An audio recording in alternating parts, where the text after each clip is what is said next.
There's a river of wind circling the North Pole that almost no one has ever heard of, and for most of your life, it has been quietly protecting you. It spins above the Arctic, locking the planet's most brutal cold inside a cage thousands of miles from where you live. It almost never fails. So, how did that same invisible guardian end up killing hundreds of people in Texas, a place where it barely ever snows? This story doesn't begin in Texas. It begins 19 miles straight up, in a layer of the atmosphere most people will never think about, where a ring of wind has been spinning for as long as there have been winters. To understand how a warm southern state ended up frozen solid, you have to understand what that ring of wind actually is, why it exists, and what happens on the rare occasions it comes apart. High above the Arctic, far beyond the clouds and the airplanes, and the weather you actually feel, sits a layer called the stratosphere. Every autumn, as the North Pole tips away from the sun and falls into months of total darkness, the air up there grows savagely cold. The reason is the darkness itself. With no sunlight reaching the pole for months, the Arctic stratosphere bleeds away its heat, while the air far to the south stays warmer. And that lopsided temperature difference is what drives everything. The planet is spinning beneath it, and that spin drags the frigid air into a vast rotating ring, a band of westerly winds racing around the pole at more than 100 miles an hour. Scientists call it the stratospheric polar vortex. You can picture a satellite view of a pale spiral turning slowly over the top of the world, and inside that spinning wall of wind, the coldest air on Earth sits trapped like a prisoner. That wall is the reason your winters are survivable. As long as the vortex stays strong and tight, it works like a cage. The Arctic cold stays pinned over the pole, while the populated parts of the planet far to the south, the cities and the farms and the highways, stay relatively mild. The bigger the gap between the frozen pole and the milder south, the faster the ring spins, and the tighter the cage holds. A strong polar vortex is boring. It's also exactly what you want spinning over your head in January. Think about that for a moment. The thing keeping you warm in the dead of winter is a cage built out of wind that you will never once see. And if that cage simply held every single year, this would be a very different story. It doesn't always hold. The same winds that keep the cold caged are also the thing that can set it loose. And the trigger for that comes from below. Down in the lower atmosphere, where our everyday weather lives, enormous waves of air are constantly forming. They roll off mountain ranges like the Rockies and the Himalayas, and off the boundaries where cold continents meet warmer oceans. These are no ordinary gusts.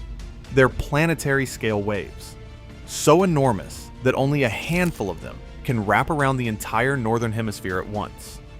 Most of the time, they stay low, but every so often, the conditions line up, and the largest of them go climbing upward, all the way into the stratosphere, straight toward the spinning vortex. When those waves reach the top, they break, almost exactly the way ocean waves crash onto a beach. As they break against the polar vortex, they push on its winds and slow them down. When the winds slow, air begins sinking over the pole, and sinking air compresses, and compressing air heats up. In a matter of days, the temperature in the stratosphere can rocket upward by as much as 90 degrees Fahrenheit. Scientists gave this event a name that sounds almost gentle. They call it a sudden stratospheric warming. The first person to ever catch one was a German meteorologist named Richard Scherhag. In the winter of 1952, working from a bombed-out post-war Berlin, he was launching weather balloons over Tempelhof Airport to study the upper air. One day in late January, his instruments showed the high stratosphere heating up at an impossible rate, dozens of degrees in just a few days. He called it the explosion-like warming of the stratosphere, And for years afterward, scientists simply called it the Berlin phenomenon. He had stumbled onto one of the most dramatic events anywhere in Earth's atmosphere, and he had no idea yet what it could do to the world below. Pay attention to that warming, because it explains every brutal cold snap you are about to hear about. That's 90 degrees of warming, 19 miles up, in under a week. That's not a typo. And what comes next is the part that still doesn't make sense. A warming high in the sky is exactly what unleashes the cold down at the surface. When the vortex winds slow enough, they can stop completely, and then reverse, spinning the wrong way around the pole. The cage goes from holding firm to buckling outright, and when it buckles, it tends to do one of two things. Sometimes the entire vortex gets shoved off the pole and slides south in one piece, like a spinning top wobbling off its axis.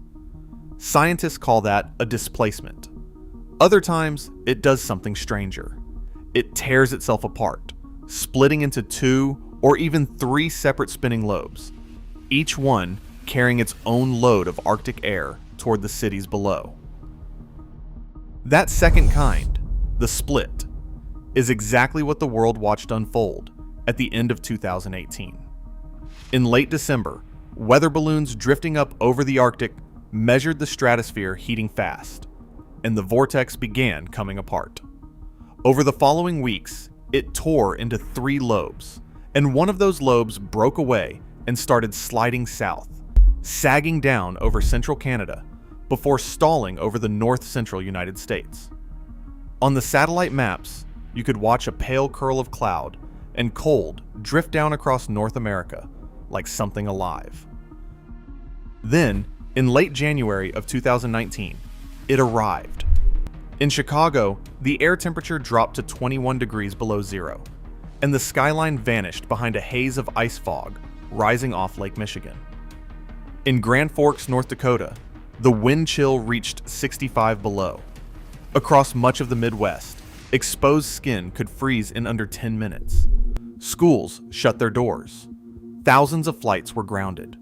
The Postal Service, which prides itself on delivering through rain and snow and gloom of night, stopped carrying mail across 6 states. Trains stopped running, and at least 21 people lost their lives, several of them found frozen, including a university student discovered near a campus building in Iowa. 65 below zero is the kind of cold that makes a household freezer sound cozy, and at that level, frostbite is a matter of minutes, and a stalled car on an empty road turns into a genuine threat to your life. And the cold didn't simply leave. Through February, that same mass of Arctic air slid west and locked over the western United States and Canada, making it one of the coldest and snowiest Februaries those regions had ever recorded. A single broken vortex can haunt a continent for weeks. And as terrible as that week was, the death toll was about to look small. Within 2 years, the very same kind of event would do something far worse, in the last place on the map anyone would have guessed. If you're finding the hidden machinery of our weather as fascinating as I do, take a second to subscribe. I dig into the invisible forces of nature on this channel every week, the kind most people walk right past without ever noticing. By February of 2021, a similar disruption was unfolding high above the Arctic.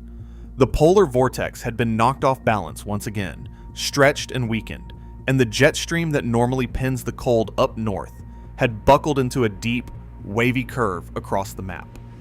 This time, the cold didn't pour into the snow-hardened Midwest. It poured straight down the spine of the continent and kept going, into a state that almost never sees it. Texas is built for heat. Its houses, its power plants, its water pipes, all of it is designed for triple-digit summers, not Arctic winters. So when the cold front swept across the entire state on February 14th, 2021, putting every single county in Texas under a winter storm warning at the same time, the state had almost nothing to defend itself with. At its widest, that single outbreak placed more than 170 million Americans under winter weather alerts, the largest stretch of the country buried under such warnings in 15 years. Temperatures in parts of Texas collapsed into the single digits and below, the coldest the region had felt since 1989. Then the power grid began to fail. This had stopped being only a cold weather story. It was becoming a catastrophe of infrastructure.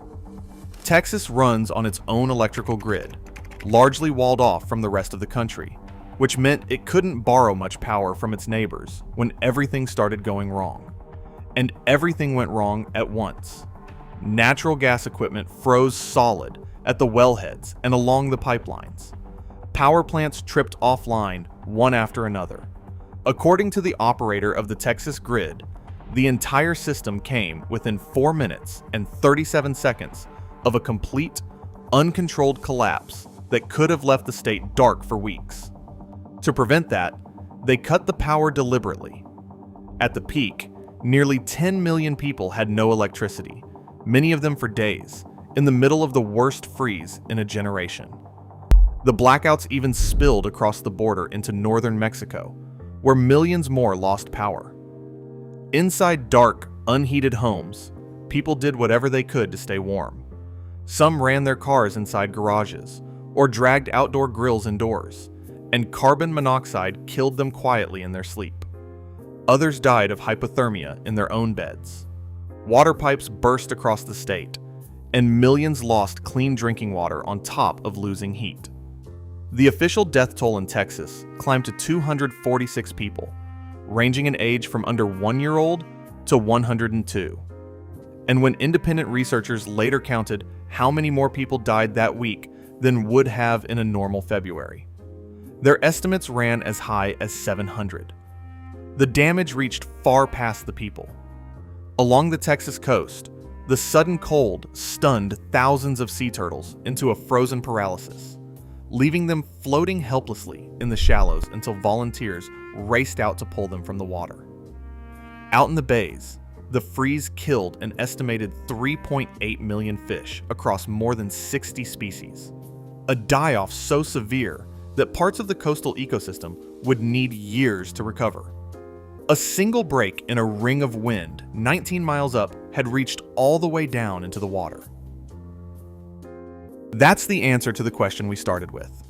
The same invisible ring of wind that spends almost every winter quietly protecting the planet had, in the span of a few days, helped kill hundreds of people in one of the warmest states in America. But here's the detail almost everyone missed in the middle of the chaos. None of this was a freak, once-in-history accident.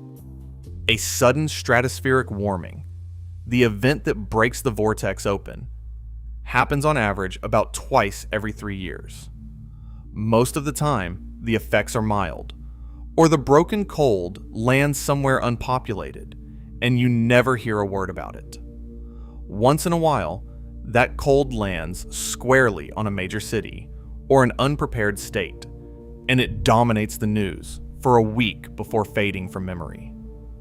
The reassuring part is that scientists can now see it coming. Scientists can actually watch the disturbance drip downward through the atmosphere, level by level, like dye spreading through water, until it finally reaches the air we breathe.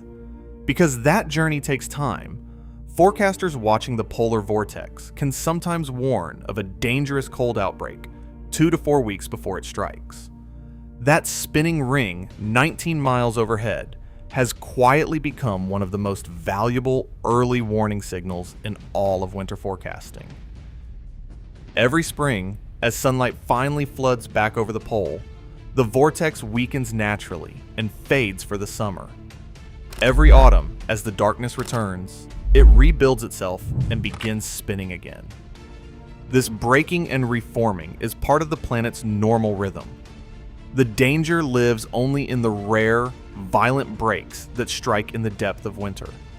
There is also an open scientific debate about whether a warming planet is making these breakdowns more common or more severe.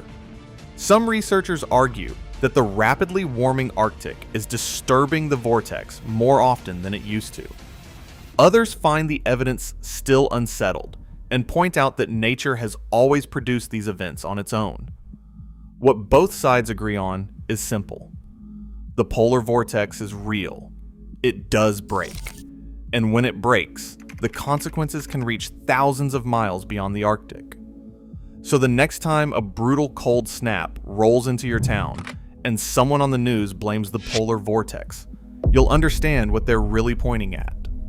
They're pointing at a vast, invisible river of wind turning in the darkness high above the Arctic, holding back the coldest air on the entire planet.